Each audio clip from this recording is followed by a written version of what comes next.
Okay, so this is step 4 of the 4 steps that you need to take when you first get diagnosed with OCD. And step 4 is really important. Step 4 is you have to do the work. Okay, now, I've made this all caps for a reason. When you have OCD, any mental health issue, but right now we're talking about OCD, you need to do the work that it's going to take for you to get better. You can't just expect to pop a pill, start working out, start running, and then just have everything go away. Now, if that happens, that's great, but honestly, if that happens, I would argue you probably don't have actual OCD because that is super debilitating, right? Now, OCD is a very interesting mental health disorder. It's kind of a double-edged sword.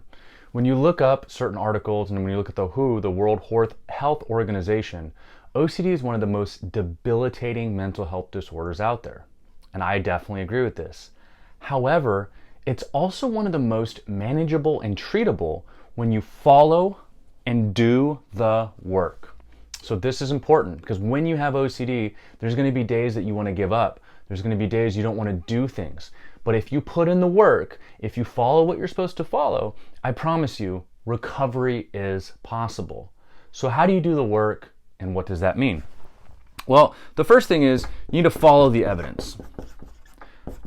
What this means, there's a lot of people out there that will claim that something will help OCD, right? And there's things that I do that I think help me, but it's not from that evidence, that science, right, that has all the longevity type studies behind it. So when you look at the evidence, there's really 3 things. The big one that we're going to be talking about today is ERP, exposure and response prevention.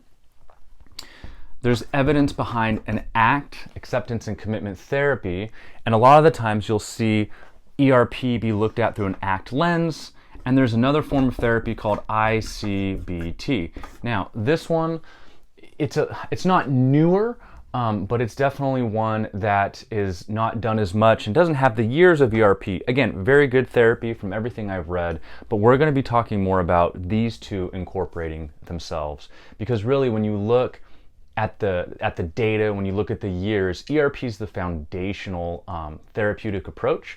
Again, ICBT is great, and I think in the future, we're going to see these two work together like a great couple. However, for myself, I'm not as knowledgeable about this, and again, it doesn't have as much evidence. So when we talk about following the evidence, we're going to be talking about ERP. Now, I'm going to have another video that you can follow right after this about going in depth in ERP, but really doing the work is doing what ERP says. Okay, so when you're looking at OCD, right, we've talked about it before.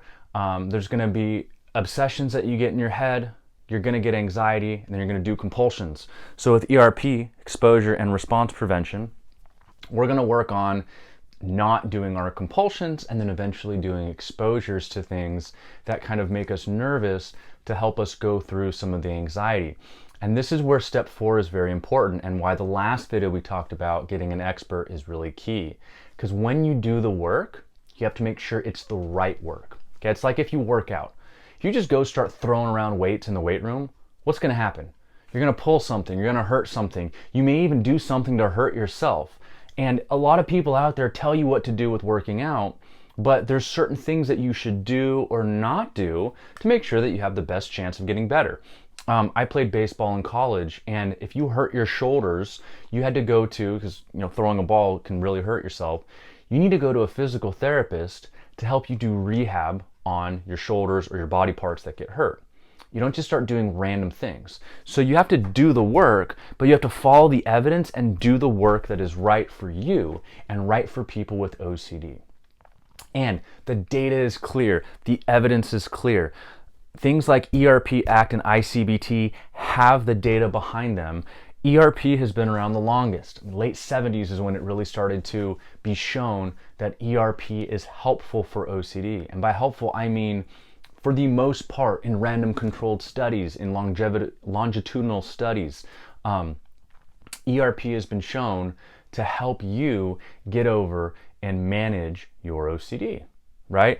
But you have to do the work. So what I mean by that is, number 4, you're going to have to get some motivation. You're going to have some patience. And you're going to have to give yourself grace.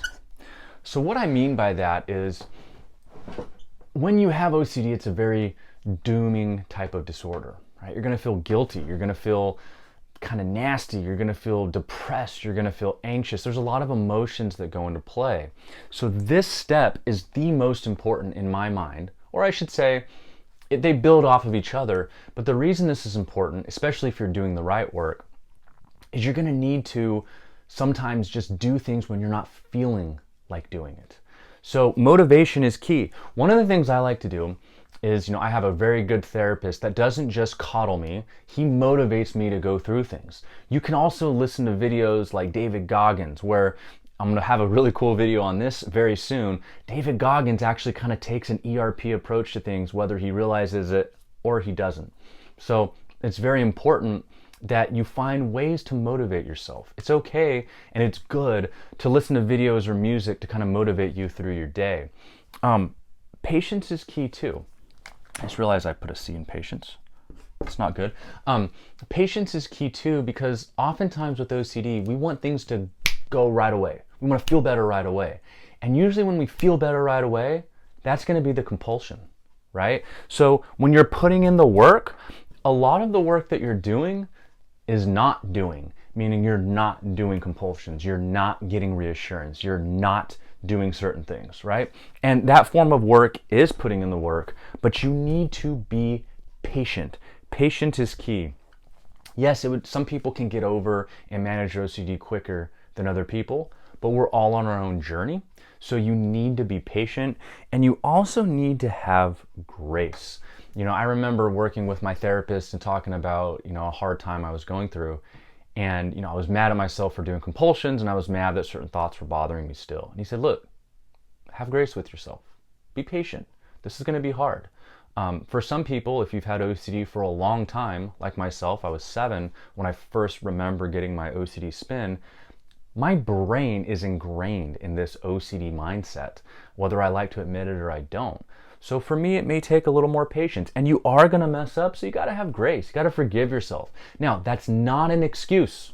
That is not an excuse to keep doing compulsions and to not do the work. Okay, there's a line. There's a line between grace and giving in. You cannot give in, but you must have grace. So that means when you do compulsions, because you will, when you mess up, because you will, you have grace, and you make sure that you keep putting in and doing the work. So listen, everybody, if you're out there, I have faith in you. You can get through this OCD issue, because OCD sucks and it's hard, but you're gonna have to do the work. So as always, comment below, message me on social media if you have any questions, but please, everybody, do the work, and as always, stay strong.